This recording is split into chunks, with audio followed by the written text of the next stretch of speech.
We were made for Eden in heaven, but we live in a world where everything and everyone is broken because of sin. Last week, I spoke on understanding our humanity, and we discussed the fact that we're all broken by sin, just in different places and to varying degrees. Jesus redeems us and then begins to transform us back into God's image. We were created in God's image. It was damaged by sin, and now we are recreated into His image as believers. I want to speak to you again today on understanding our humanity, but this week we're not talking about our brokenness. We're talking about our natural limitations. We have limited physical energy and need rest. We have limited emotional energy and need relief from life's stresses. If you take enough hard hits in this life, you will be depressed. When we don't get legitimate relief, we seek illegitimate escape. People who mismanage their human limitations turn to drugs, to alcohol, they have affairs, they get addicted, some even commit suicide. If someone hurts long enough and deeply enough, that he or she will do something to find relief. When we mismanage our spiritual and emotional lives, our souls shrivel up. We become lonely, we become depressed, we become angry. So let's talk about the kind of emotional health that's required if we are to be spiritually healthy. See, one of my premises is you can't be spiritually healthy without being emotionally healthy. You can memorize the Bible, but that doesn't make you spiritually healthy. You can come to church every time the doors are open, but that doesn't necessarily make you spiritually healthy.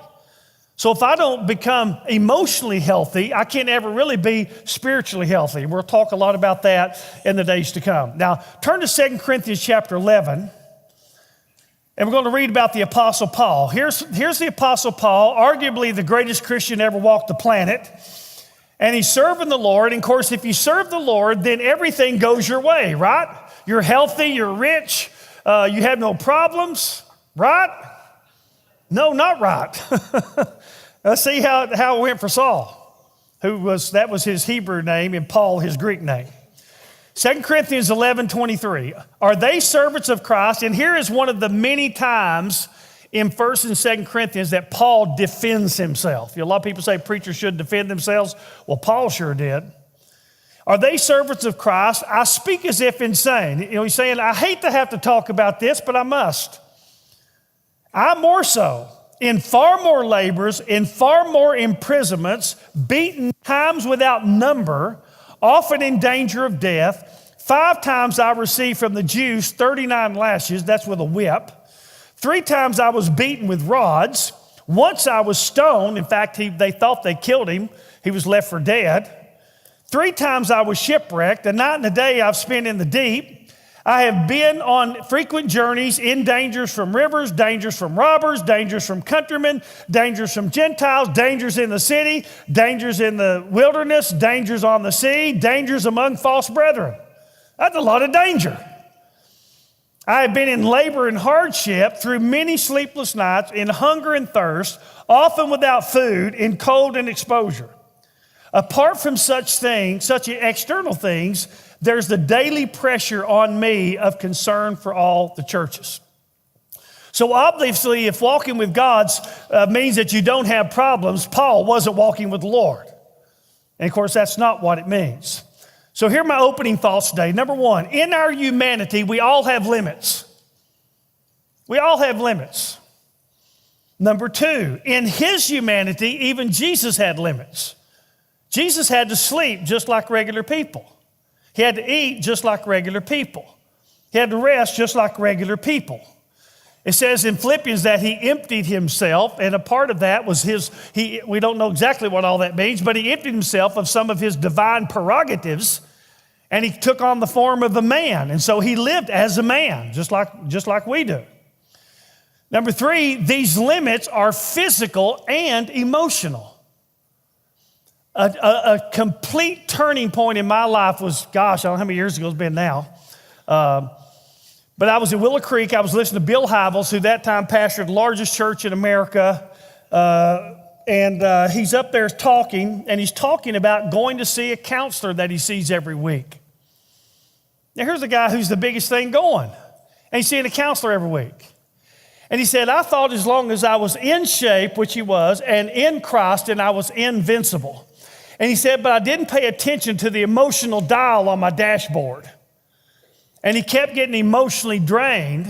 Here's what happens. When you get emotionally drained, you get angry. Now, we don't like to talk about being angry in church, but you know what I'm talking about? When your soul is well, you become more joyful.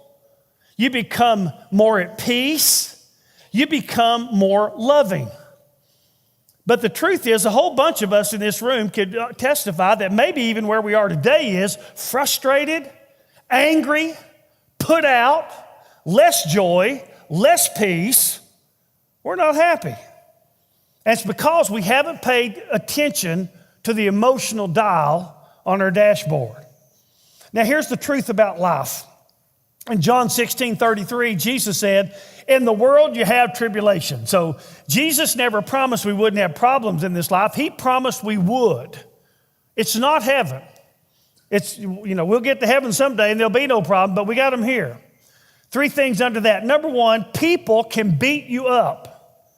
Now, Paul talks about it, about getting beaten times without number, receiving 39 lashes, beaten with rods, being stoned, in danger from all these people. People can beat you up.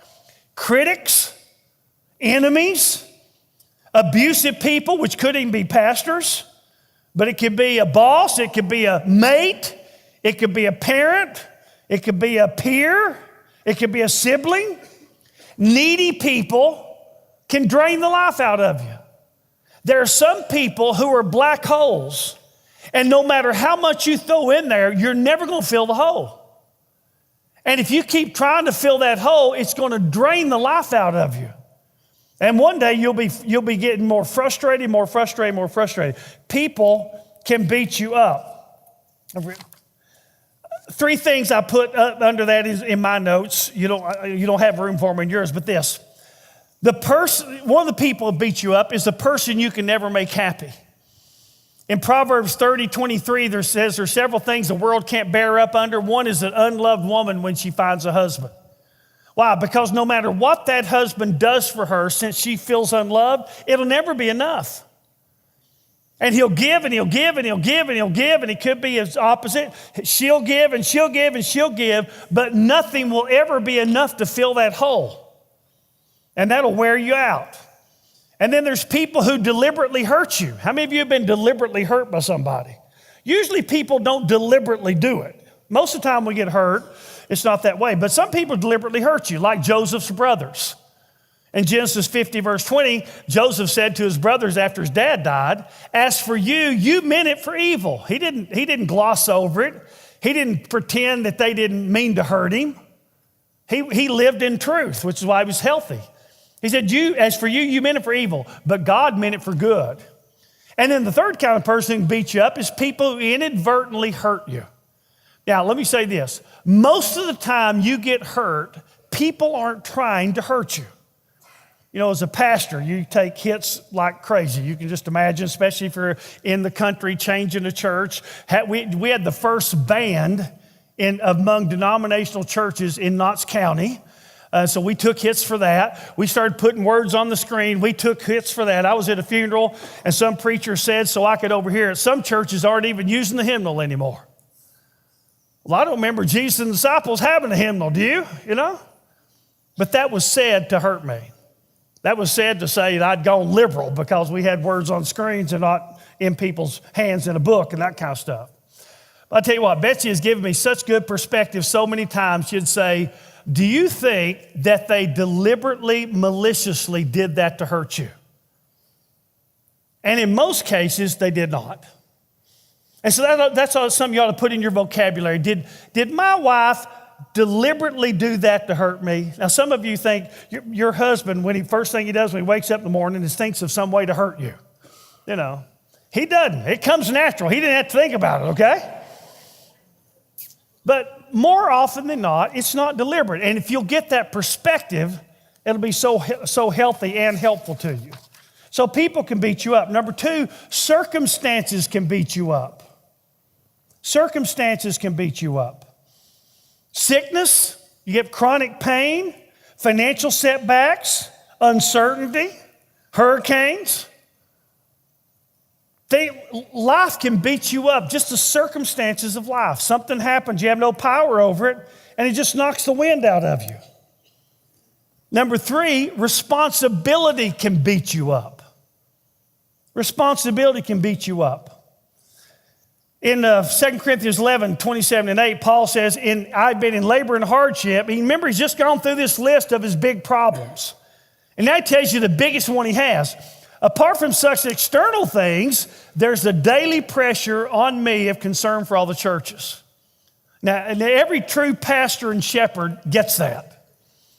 It's the burden you live with all the time over people's hurts, over marriages that are in trouble, over kids who are messing up, over those kinds of things. And as a pastor, my inbox will forever be full. My job is never done. I don't ever say, okay, it's done. I don't have to work till Monday. It's never done. Some of you are business owners, or maybe you're a manager in your business. Your work is never done. There's always going to be more to do. There's always going to be something else you could have gotten done. And so there's this pressure of all this responsibility on you. Some of you, it's aging parents. Some of you, it's something else. But you understand that we're feeling responsible, and this responsibility can just knock the life out of you eventually. So what you've got to do is you've got to learn how to manage your life, and particularly your soul, and then specifically your emotions. So how do I manage my limits? We're talking about having limits. I want to give you 4 things. The 4th one has a lot of points to it. Number 1, I must recognize my physical limits. I have physical limits. I can't go all the time. I used to. In fact, Betsy used to call me the Energizer Bunny. I just keep going and keep going and keep going. But a bunch of years ago, in fact, about 25 now, because it was when we were 7 years in, we built our house, I hit a wall. And since then, I can't go all the time. I go a whole lot more than about any 60-year-old you know, but I promise you, I can't go all the time. I got my limits. I wear out. I've got to rest. I've got to have sleep.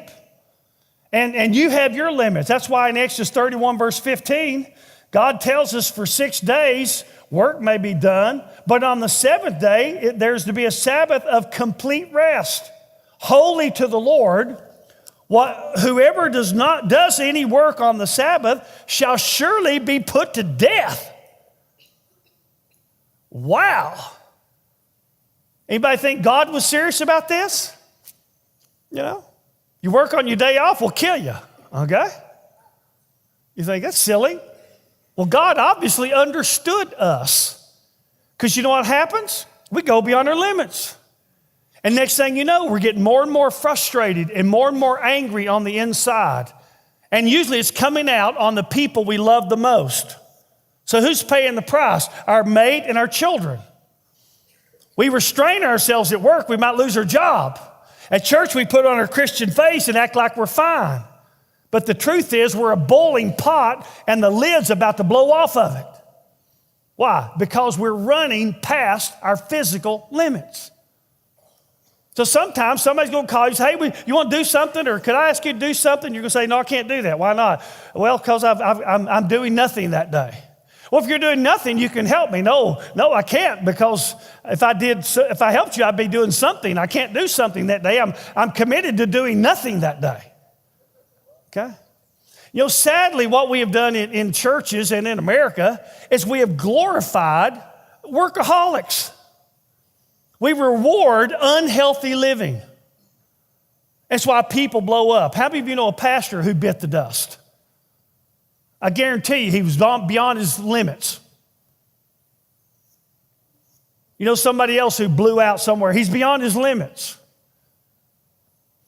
So we got to recognize our physical limits. Jesus would pull away from the crowds and go rest. If he did it, we sure have to do it. So all of us have physical limits. You got to recognize those. As you get older, they get more narrow. Amen? You know? Now, number 2, I must experience some kind of recreation which, by the way, that's the word recreation. I've got to do something that breathes some life back into me. Bill Hybels, his counselor, he was saying, said, well, what do you do that makes you feel more alive, that gives you peace and, makes you excited about living and, blows wind back into your sail? What is it that does that for you? He said, it's sailing. He said, then you got to get a sailboat. He said, I can't get a sailboat. It'll be on the front of USA Today. And it probably would, may have been. I don't know. But he said, it doesn't matter. You got to get a sailboat because you're going to die. Here's what Bill Hybels said. And I remember just, if you knew me in the past, I didn't cry. I cried a lot as a kid. I had a hard life. My brother beat up on me all the time. And one day I said, I'll never cry again. Betsy one time said, you won't even cry at my funeral. And I don't know that I would have back in those days. But this probably was the first time I cried in years and years and years and years. And Bill Hybels said this, the way I was doing God's work was destroying God's work in me. Did you get that? The way I was doing his work was destroying his work in me. Why? Because just going and going and going and going and meeting needs and trying to fix people and da-da-da-da-da-da. And on the inside, you're about to explode. I remember, I've told this before, but we had Bill Hybels here for, no Bill Hybels, we had Bill Stafford here for a revival. It was the first big revival we had when I'd come here. We were over here, a little bitty church. And I was so excited. He was such a big guy.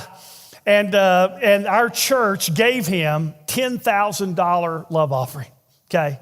This is like 25, or no, more, it's probably about 28 years ago.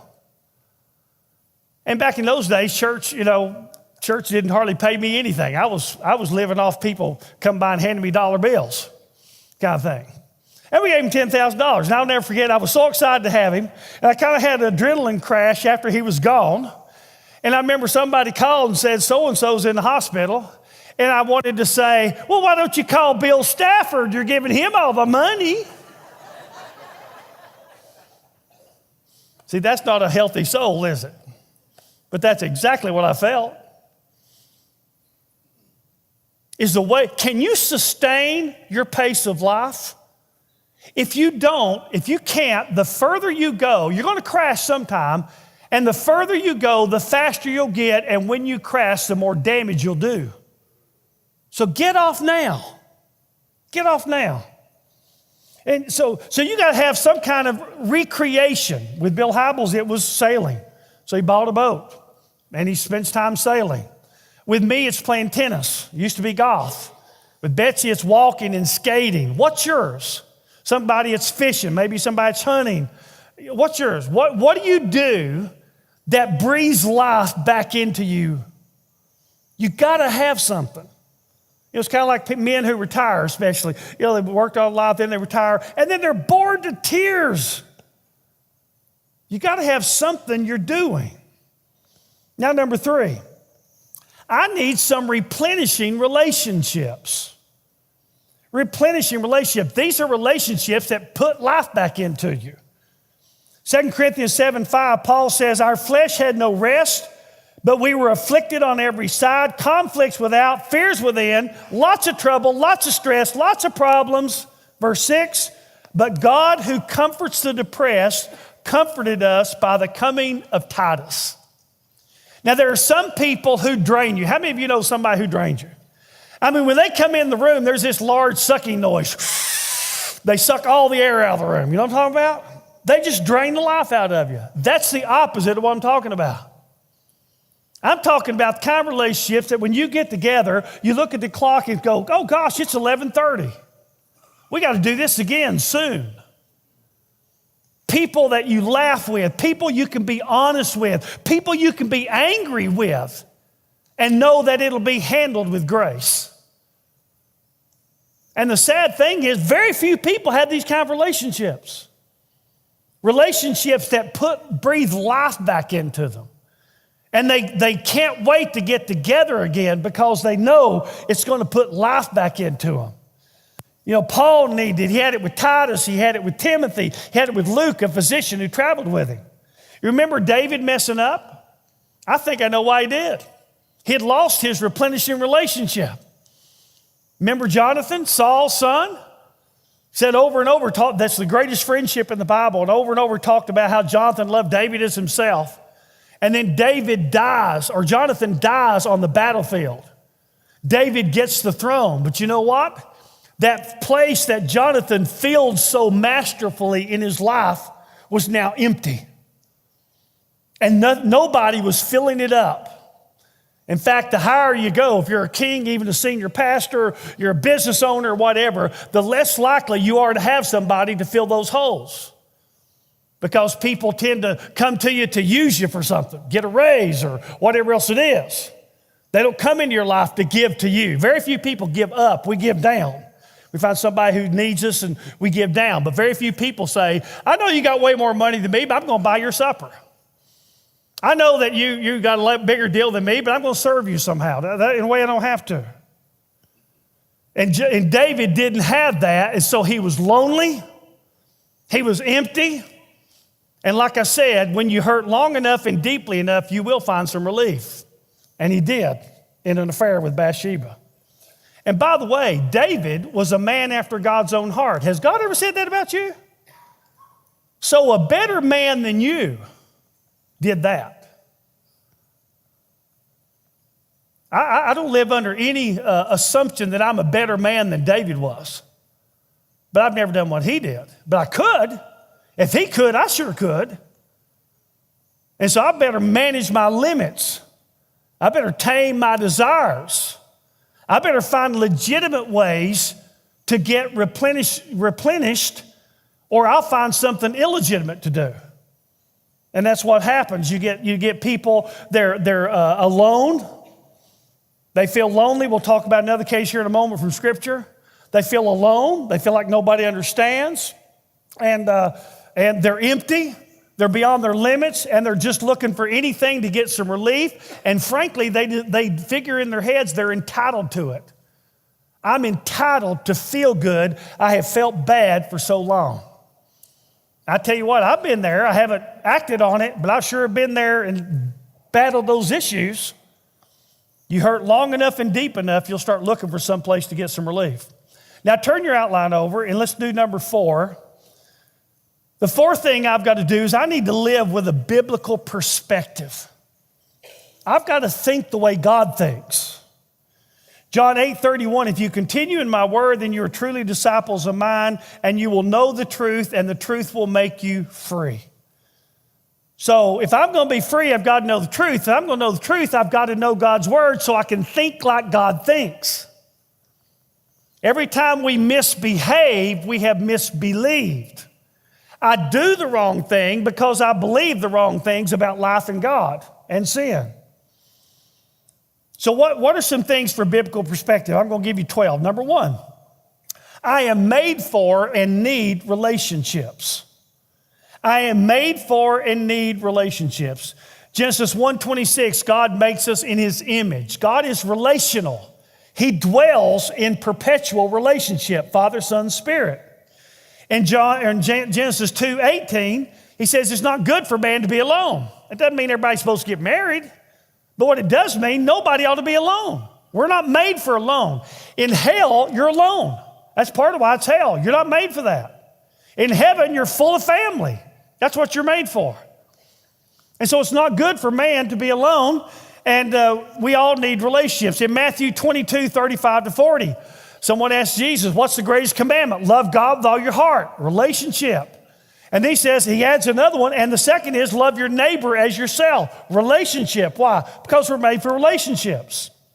In John 13:34-35, Jesus says, a new commandment I give to you, that you love one another, even as I have loved you, that you also love one another.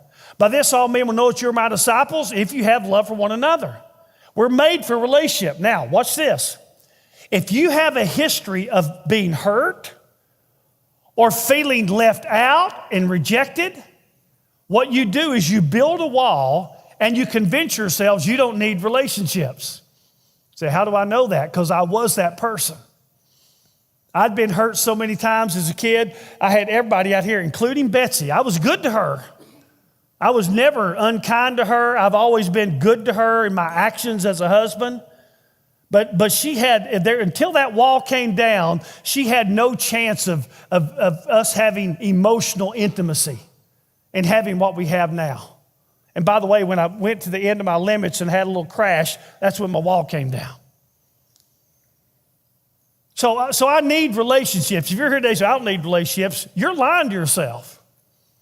The truth about you is you've been hurt, or you tried to have one and it didn't work out, and so you've just decided to pull back and act like you don't need it. I'm telling you, you need it. You need some people in your life who every time you're around them, you feel more alive. When you're around them, you want to be more like the Lord. So I'm made for need relationships. Number 2, I have a responsibility to, but not for people. I have a responsibility to people, but not for them. In 1 Timothy 5:8, Paul speaks of us husbands, fathers. If anyone does not provide for his own, especially for those of his own household, he has denied the faith and is worse than an unbeliever. Wow. If a man doesn't take care of his family, and doing everything he can do that, Paul says he's worse than an unbeliever. That's a responsibility to my wife and to my children. Of course, they're grown now. But you're not responsible for them. I'm not responsible for you. I can tell you how to be healthy, but I can't make you healthy. I can tell you how to have a great marriage, but you got to be the one to choose to do that. I can tell you how to raise kids, but you got to be the one to make those decisions moment by moment. I can tell you how to walk with the Lord, but when you walk out of here, you're going to do with it what you want to do with it. And so when I stand before God, you can't blame me for what you turned out to be. That's your issue. I'm responsible for me, you're responsible for you. And there are people in life who go around with umbilical cords looking to hook up. And they'll want to find you and hook up to you so you can become responsible for them. Emotionally, financially, socially, spiritually, that's not your job. And if you start trying to fill up that in a person, it'll drain the life out of you. You can't do it. You're not responsible for them. They are. Your adult kids, you're not responsible for them. They are. So that's the truth. He'll set you free. I have responsibility to people, not for them. In Luke 10, 30, 35, you have the story of the Good Samaritan. The Good Samaritan comes along, takes him, bandages him up, puts him in a hotel overnight, says if he has some other needs, I'll come back. But that was it. He didn't adopt him. He didn't say, since I found you, I am responsible for you till the day you die. He didn't do that. Why? Because it wasn't his responsibility. When there are people in need, you will feel God leading you to help them. I hope you feel that. But your responsibility is to do that thing. That's it. You're not responsible for the rest of their life. You're not responsible. If they're in a ditch, you can't get them out of the ditch unless they want to come out of the ditch. Can I get an amen? You can't do it. And so you feel like you ought to help. There's a couple of people that Betsy and I tried to help in a big way. One was a girl from Jamaica, and one was a homeless guy here in Knoxville. And we hoped and thought we could maybe turn their whole futures around. But we couldn't, and we didn't. We did what we could. And as God said to David about wanting to build the temple, it was good that it was in your heart. But the truth is, God will lead us. I'm supposed to do this, so I'm going to do that. But I'm not responsible after that. Never assume responsibility for somebody else's life unless they're your minor children. Okay? I have responsibility to people, but not for them. If you start being responsible for people, I'll tell you where you're going. You're going to get drained. Eventually, you're going to get mad, and your soul is going to shrivel up. So you've been in church all these years. You've been walking with the Lord, you think, all these years. But rather than growing more joyful, you're growing more angry. Rather than being more at peace, you're more perturbed. Rather than loving more, you want to smack somebody. Come on. How many of you in the last month, let's just be honest, have wanted to smack somebody? Oh. We've got to, this is the work God has done in my life. Sometimes I sit back and I can't believe it. The last couple of years, we had a staff person try to overthrow me. Left the church, took about 100 people with him down the road. My daughter went through a divorce, and she should have. And all kinds of things got said about me because she did. You probably, you probably can't imagine the hurt Betsy and I have been through. And the crazy thing is that I have become more joyful. I have more peace. And I've become more loving, even toward the people who've hurt me. That's crazy. I don't even understand it. I told Betsy this, why do I care so much about these people who've hurt me so bad? She said, because you're a very good person. Now that's what can happen. I'm not doing that for applause. That's what happens when your soul is healthy. If my soul wasn't healthy, I'd have killed somebody. You say, figuratively? No, literally. And number 3, everything is not my job. Everything's not my job. 3 things under that. Number 1, I cannot do everything. Nobody can. Number 2, I'm not supposed to do everything. Number 3, everything shouldn't get done. I remember when I was young, I thought everything was a 10 and urgent. Almost nothing's a 10 and very few things are urgent. One of the ways you're at peace as you get older is you realize there's so few things that matter that much. These people at Harvey and Irma, you know one thing they're going to discover? They're going to find out what matters in life. Most of us don't know. But I tell you what, if you lost all your stuff and still had your family, you'd figure it out. You'd say, you know what? I have not lost anything that mattered most to me. That's just all stuff. You can't do everything. You shouldn't do everything. Some of you keep trying to do everything. Number 4, God is carrying the world. I don't have to. God is carrying the world. I don't have to. Jeremiah 32:17, you have made the heavens and the earth by your great power and by your outstretched arm. Nothing is too difficult for you. 27, behold, I am the Lord, the God of all flesh. Is anything too difficult for me? I used to carry the world on my shoulders. I'd carry people's marriages, thinking that somehow it was my responsibility to fix them, and I couldn't. I remember one in particular, Betsy and I about died trying to save. Another one we tried to save. It was the biggest fight we ever had was over another couple. And he was playing me and she was playing her. And we cared more about their marriage than they did. No, they didn't make it either. And the church, I would just think, you know what? If I don't perform at maximum potential, 24/7, the church as we know it, in fact, the whole universe as we know it, will come to an end. Now, some of you know what I'm talking about. You need to resign from being general manager of the universe. You need to resign from thinking that you can fix everybody. The moment you die, life will go on. You're not that important, and I'm not either. But if you think you are, you'll live with so much pressure on yourself, it'll crush your soul. And you'll know more Bible verses, you can quote more points that I've given you, but you're inside, you'll be angry and you'll be frustrated, and eventually you'll look for some relief. Number 5, my spiritual, emotional, and physical lives are all connected. You remember the game Connect the Dots? This is one thing that perspective and experience as you get older gives you. Young people don't connect the dots. Here's the truth. All the dots are connected. So normally you just get a whole page of dots. Just connect them all. They're all connected. It's not like I can do this over here, but it has nothing to do with that over there. Oh, yeah, it does.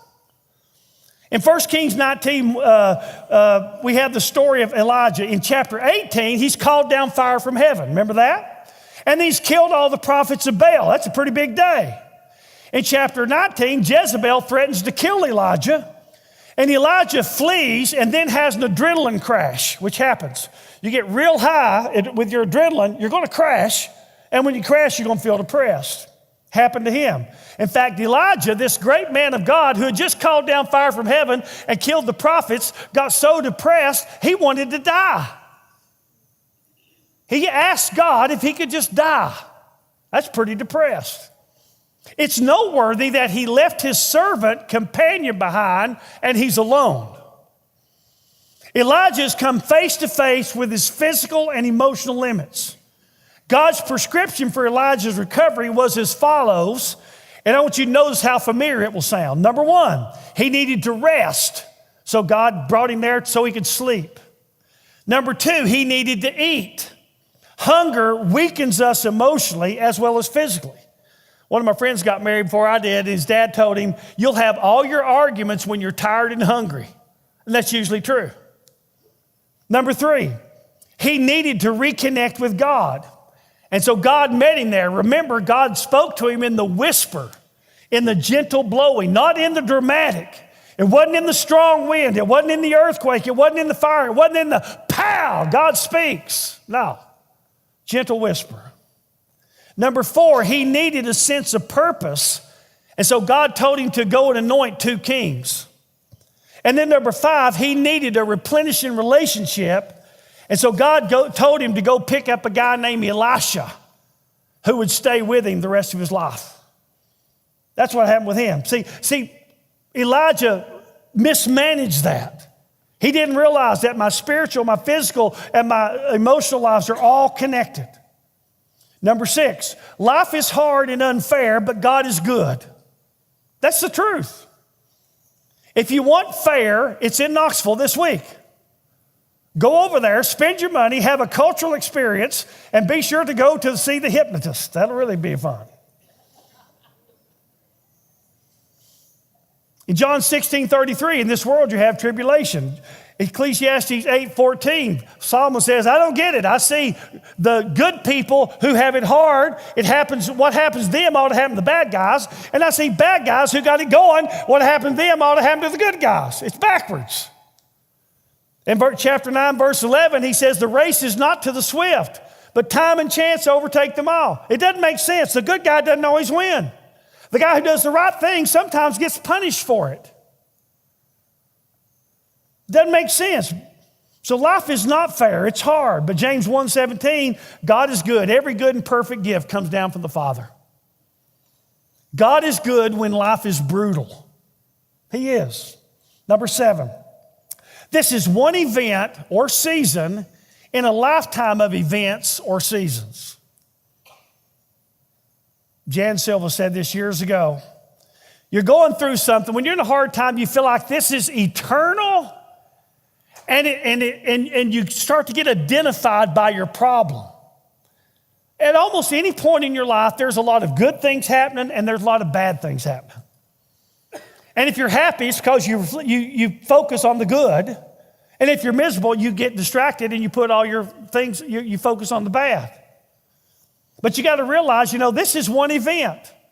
And King James says this several times, this too shall pass. It will. Psalm 23:4, I walk through the valley of the shadow of death. Notice the word through. And some of you are in hard seasons right now. You know what? You're walking through it. You're going to be on the other side of it. This is one event or one season in a lifetime of events or seasons. And you'll get through that valley. And then someday later, there'll be another valley.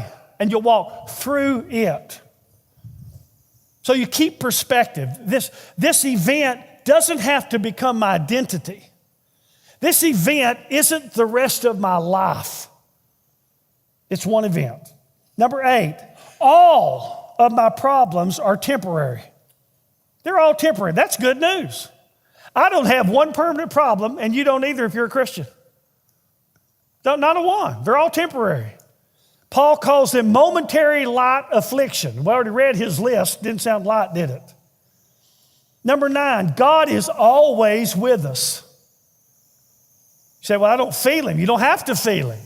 You don't walk with Jesus on the basis of how you feel. You walk with Jesus on the basis of the promises of his word.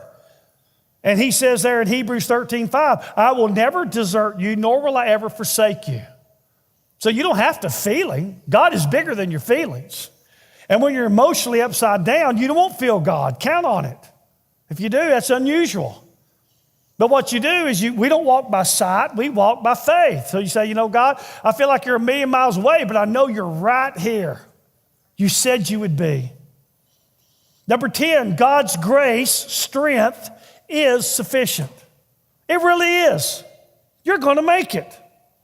2 Corinthians 12:9, with the thorn in the flesh, Paul is told by God, my grace is sufficient for you. Ephesians 3, verse 20, him who is able to do far more abundantly beyond all that we ask or think, according to the power that works within us. He can do far more abundantly beyond all that we ask or think. Where do you get that kind of power? It's in us. Why? Because Christ lives in us. Philippians 4:13, I can do all things through him who strengthens me. Now what's that mean? That means whenever a truckload of problems shows up at your front door, God is going to give you a truckload of grace at the back door. Every time. And you may think, I'm not going to make it. What you need to do is quit saying that and start believing the truth and say, I am going to make it. I feel like I'm dying, but I am going to make it. I'm walking through this valley. I'm going to be on the other side of it. God's grace is sufficient. See, what our problem is, we doubt our beliefs and believe our doubts. You need to doubt your doubts and believe your beliefs. So God's with you. His grace is sufficient. And sometimes victory is yippee-yi-yay, and sometimes victory is just holding on for your life. It's just surviving the season or the event. Number 11, God will turn my curses into blessings. Wow, what a promise. The bad things happen to me, God will do something wonderful with them. Deuteronomy 23:5, the Lord your God turned the curse into a blessing because the Lord your God loves you. Romans 8:28-29, everything that happens to you, good and bad, God uses, verse 29, to conform you to the image of his son, which is what he wants to do in your life. Genesis 50:20, as for you, you meant evil, but God meant it for good. Isn't that awesome? Isn't that awesome that when somebody deliberately tries to hurt you, that God will deliberately use that to change you and make you more like he wants you to be? I mean, what a promise. If there's no other reason in the world to be a Christian, that's a great one. Without that, pain is just pain. Suffering is just suffering. Problems are just problems, but no. With a good, loving, awesome, mighty, omnipotent God, he will step into your problems, and it doesn't mean the pain goes away. It doesn't make it easy, but God will make something out of you. If you're going to be used deeply by God, if you're going to know him deeply, you're going to suffer. That I might know him and the power of his resurrection, Paul said, and the fellowship of his sufferings. You'll learn things in suffering if you hold on to God that you'll never learn in blessings. Blessings aren't that good of teachers. Now here's number 12. God will deliver me from all my problems. Again, it's temporary. One of these days, Galatians 1:4, Jesus Christ who died to deliver us from this present evil age. We started this message by looking at all the people and at all that people in life did to beat up the Apostle Paul. You could knock Paul down, but you couldn't knock him out or keep him down. In 2 Corinthians 4:8-9, we learned that Paul was afflicted in every way, but not crushed. He was perplexed. He didn't understand why all those things happened to him, but he was not despairing. He was persecuted, but said that he was not forsaken. He was struck down, but was not destroyed. Paul survived and even thrived through what life hurled at him because he properly understood and managed his humanity, his limits. He did all he could. He didn't try to do more than he could. He valued replenishing relationships. Notice all the people he mentions at the front and the end of the books he writes. And he mastered biblical perspective. Listen to what Paul writes in 2 Corinthians 4:16-18. We do not lose heart, but though our outer man is decaying, yet our inner man is being renewed day by day. For momentary light affliction is producing for us, here's the bad becoming good, an eternal weight of glory far beyond all comparison. How do you get this? While we look not at the things which are seen, but at the things which are not seen. For the things which are seen are temporal, but the things which are not seen are eternal. When Jesus stepped into our world, he became a man. He emptied himself of some of his divine privileges. He got hungry and thirsty. He needed rest and sleep, just like you and me. Jesus experienced emotional pain. He longed to gather the Jews under his wing as a mother would his chicks, but they rejected him. He wept with Mary and Martha. He was disappointed with his closest disciples who kept arguing about which one of them was the greatest. Even though Judas Iscariot's betrayal was a part of God's sovereign plan, you know Jesus had to be disappointed that one so close to him turned against him for a handful of money. But Jesus never mismanaged his human limits. He often left the crowds and the action to get away by himself to be alone with his Father. He had a rich prayer life that always gave him a correct and biblical eternal perspective. He witnessed to people, but he didn't witness to everybody. He preached a lot of messages to a lot of people, but he didn't preach to everybody. He healed, but he didn't heal everybody. He fed the hungry, but he didn't feed every hungry person. He cared for the poor, but he didn't rescue all of them or solve all their problems. John 17:4 tells us that Jesus accomplished the work that the Father sent him to do. So obviously, even Jesus wasn't supposed to do it all. Did you get that? Even Jesus wasn't supposed to do it all. He did everything he's supposed to do, and he didn't do everything. Jesus did everything he was intended to do. He didn't do everything, and guess this, he never hurried. Never. He was never rushed in his soul. Can you imagine how healthy that would be? Never. And he did everything he was supposed to do. You're the only person who can manage your limitations. To be healthy spiritually, you must do so. When you properly manage your limitations, you experience more and more joy, more and more peace, and you become a more and more loving person.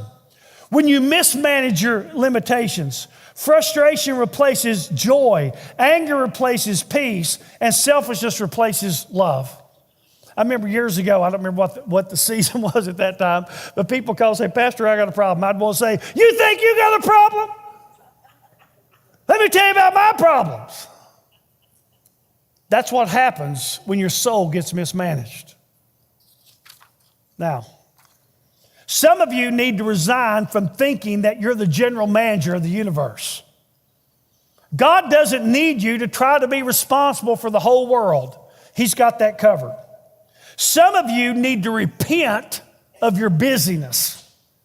Doing more doesn't necessarily make you a better Christian. Some people think the more Bible studies I'm in, the more spiritual I'll be. Can I tell you something? That ain't true. It's just not true. And it's probably, a lot of times we're just running because we don't want to slow down and be quiet and face ourselves. Deal with the real stuff that's keeping us from becoming who God wants us to be. So we run, and our running is hiding. And we get busier and busier and busier. To give your soul time and room to replenish, some of you need to seriously limit your time on social media. You need to exponentially cut back on the number of friends that you follow, or even get off of social media altogether. Now, some of you are thinking, oh. Some of you are unaware that people actually lived, enjoyed life, and experienced happiness before social media existed. I know you think it's hard to believe, but it's true. Well, the worst thing that's ever happened to teenagers is social media. It's destroying their self-worth because it's a game of comparison. It's a game of lies, painting our lives to look bigger and better than they are. And then so other people feel worse and worse about themselves because they're not that and they don't have that and they don't do that. Busyness is hazardous to the health of your soul. Dallas Willard, a guy I mentioned a bunch of times, John Ortberg was talking to him. And Dallas Willard was this great man of God who's now with the Lord, wrote a bunch of books, one of the smartest, probably the smartest Christian that ever lived. He was a philosophy professor at Stanford, okay? And Ortberg asked him, he says, what is it you have to do to become who God wants you to be? He says, you have to ruthlessly eliminate hurry from your life. That's the advice he gave him. And then Ortberg said, well, what's the second thing? He said, there is no second thing. Hurry will keep you from the Lord, even if you're hurrying in Christian stuff. You find God. The best things that happen in relationship happen in margins. With your kids, it's not, you can't plan quality time. Quality time happens in the midst of quantity time. It's just all of a sudden one day there's this magical moment. With your mate, you can't, okay, we're going to have a date Friday night and we're going to love each other whether we want to or not. You can't force it. You just got to have the time, and during the time, all the time, the marginal time, the unhurried, unrushed time, magic happens. In your relationship with God, that's the way it is. You're never going to know God well on a dead run. You got to slow down. You got to let your soul rest. That's why God said if you work on the seventh day, you ought to be killed for it.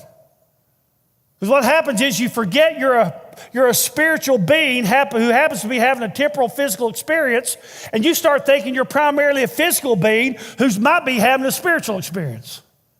You get your whole world backwards. Some of you need to get more involved with good people so you can find a replenishing relationship. Some of you need to pick up a sport or a hobby that can bring life back into you. You need to start exercising, eating better. Some of you need to give up trying to fix some broken person in your life. Some of you need to understand that some people have problems you'll never solve. Some of you need to distance yourself from that person who keeps emotionally draining you, and it might be a family member. The quality of your spiritual life is directly connected to your emotional maturity and well-being. You cannot be spiritually mature without being emotionally mature. You cannot be spiritually healthy without being emotionally healthy. And the only person who can take care of you is, tell me, you. You're the only person who can do this.